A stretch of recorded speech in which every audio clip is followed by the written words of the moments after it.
Mangkrak 2 tahun. Pembangunan jembatan penyeberangan tol penghubung 3 desa Kabupaten Banyuasin tak kunjung dibangun.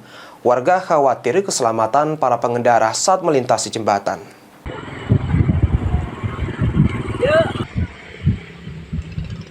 Beginilah kondisi jembatan penyeberangan jalan tol yang seharusnya telah dinikmati masyarakat Desa Santansari, Desa Moradamai dan Desa Mainan, yang setiap hari memanfaatkan akses jalan tersebut dalam membawa hasil pertanian.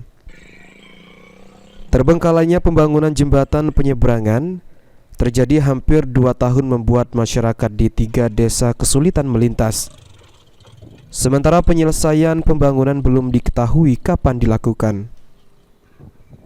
Aditya Al-Fajri, salah satu pelajar yang sering melintas, mengatakan belum selesainya pembangunan mempersulit para pelajar yang setiap hari melintas, pergi dan pulang sekolah.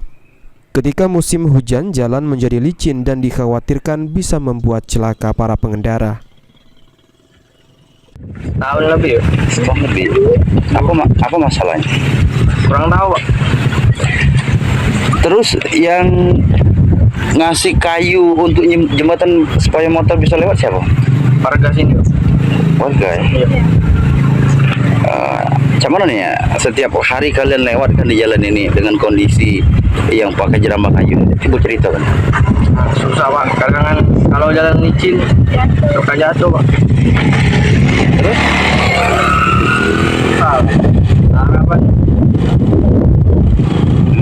Harapannya semoga jembatan ini cepat diselesaikan Pak.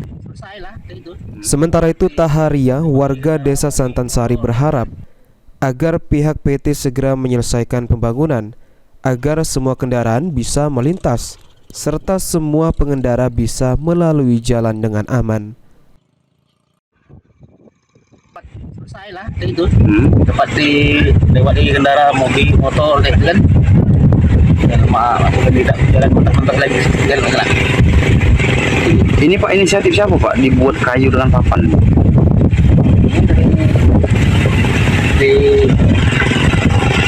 masyarakat sendiri lah supaya kita dilewati jalan lewati masyarakat juga kan ada motor. Tapi kalau mobil belum baca lewat Pak? Belum baca. Lewat di mana mobil? Dari sawi ke sana.